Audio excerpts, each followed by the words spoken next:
নমস্কার বন্ধুরা, লক্ষ্মী কুটিরের রান্নাঘরের পক্ষ থেকে সবাইকে অনেক অনেক স্বাগত জানাই। আজকে আমরা নতুন আরেকটা রেসিপি নিয়ে এসেছি, সেটা হলো পালং শাক। দেখতেই পাচ্ছেন, এই পালং শাক আমরা কেটে ধুয়ে জল ঝরিয়ে রেডি করে রেখেছি। আর এই পালং শাকের মধ্যে দেব আমরা শিম, মূলো, আলু আর বেগুন। এটা পালং শাকের সঙ্গে এই তরকারিগুলো আমরা দেব। আর দেব আমরা বড়ি, ডালের বড়ি। এই ডালের বড়িগুলো আমরা কড়াই বসিয়েছি, আগে তেলটা গরম করছি। গরম করার পর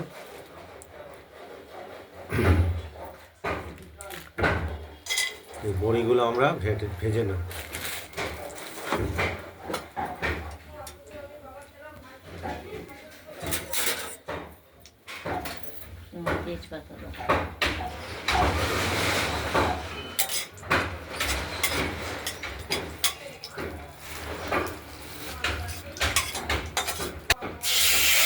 বড়িগুলো আমাদের ভাজা হয়ে গেছে, তুলে রেখেছি। আর এখানে আমরা ফোড়ন হিসাবে দিলাম জিরে, তেজপাতা আর শুকনো লঙ্কা। পালং শাকের জন্য ফোড়ন দেওয়া হলো। আর এই কেটে রাখা তরকারিগুলো আমরা এবার দিয়ে দেবো সবাই।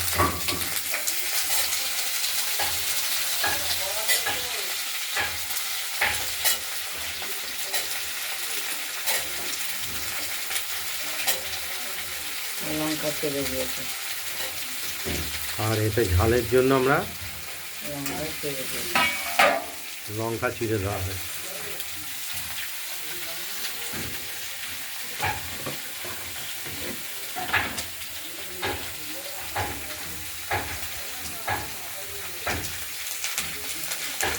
এতে পরিমাণ মতো নুন দিয়ে দিলাম।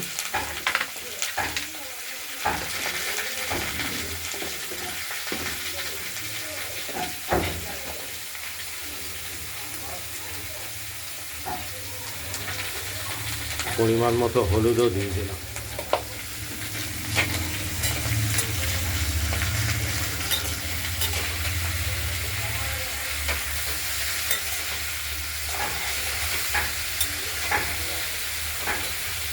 শীতের সময় পালং শাক খুবই একটি সুস্বাদু তরকারি এবং সুষম খাবার।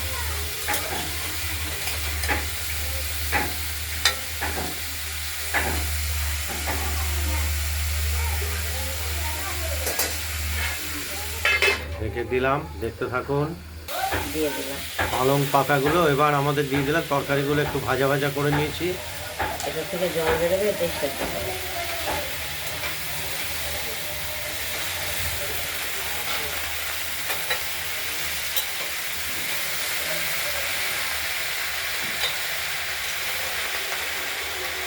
বড়ি দিয়ে পালং হবে।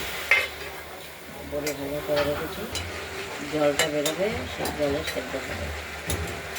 পালং পাতাগুলো নিচে দিয়ে দিলাম। লঙ্কা চিড়ে দিয়েছি, আবার ঢেকে দিচ্ছি।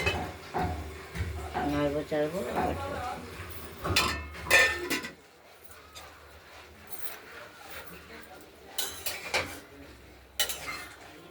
পালং শাকে আমরা অল্প একটু জল দিয়েছি,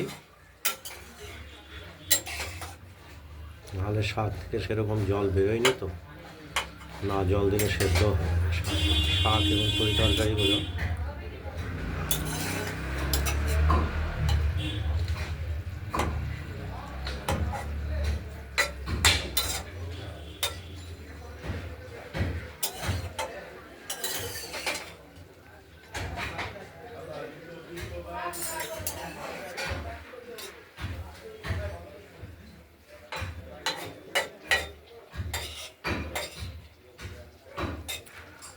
পালং শাকের তরকারি একদম ঘরোয়া রান্নায়, এতে অতিরিক্ত কোনো তেল বা মশলা কিংবা আনুষঙ্গিক কোনো মশলা দেওয়া হয়নি। বড়ি দেওয়া হবে, বড়ি দিয়ে। শুধুমাত্র বড়িটা দেওয়া হবে। বড়িটা দিলে স্বাদের মাত্রা আলাদা যোগ হবে। দেখতে থাকুন। পালং শাকটা আমরা নাড়াচাড়া দিচ্ছি। আর এসছে জলটা মরে যাবে, শুকিয়ে গেলে নাড়া ফেলবে।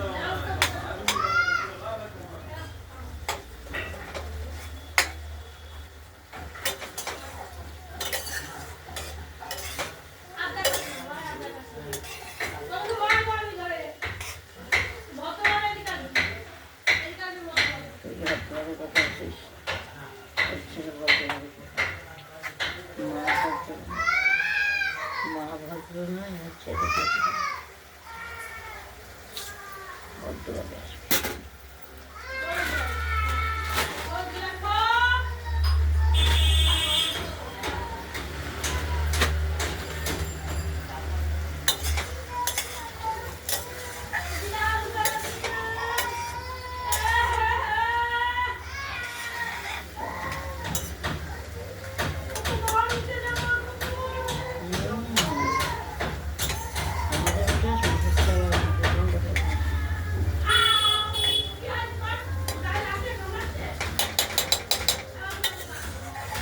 সম্পূর্ণ ঘরোয়া পদ্ধতিতেই পালং শাক রান্না করা হচ্ছে বড়ি দিয়ে।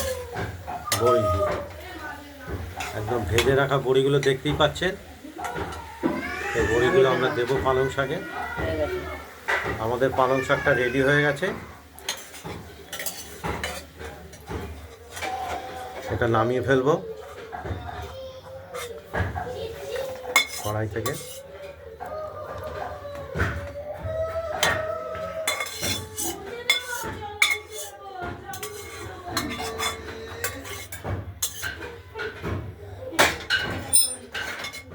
নামিয়ে ফেললাম।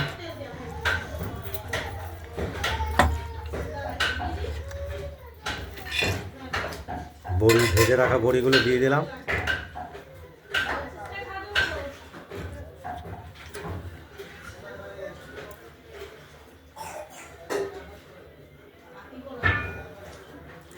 আপনাদের যদি এই পালং শাকের তরকারি রেসিপিটি যদি ভালো লাগে তাহলে আপনারা এই পালং শাকের তরকারি রেসিপিটি বানিয়ে ফেলুন, দিয়ে আমাকে কমেন্টসে জানাবেন যে এইরকমভাবে পালং শাক তৈরি করে কীরকম হয়েছে। ভিডিওটি ভালো লাগলে লাইক করবেন আর শেয়ার করে দেবেন। আর লক্ষ্মী কুটিরের রান্নাঘরের চ্যানেলটি যদি ভালো লাগে তাহলে সাবস্ক্রাইব করে রাখবেন। এই ভিডিওটা এই পর্যন্তই। ভালো থাকবেন, সুস্থ থাকবেন, টাটা। দ্বিতীয় আরেকটা ভিডিও নিয়ে আসছি, সেটা দ্বিতীয় ভিডিওতে দেখাবো। নমস্কার।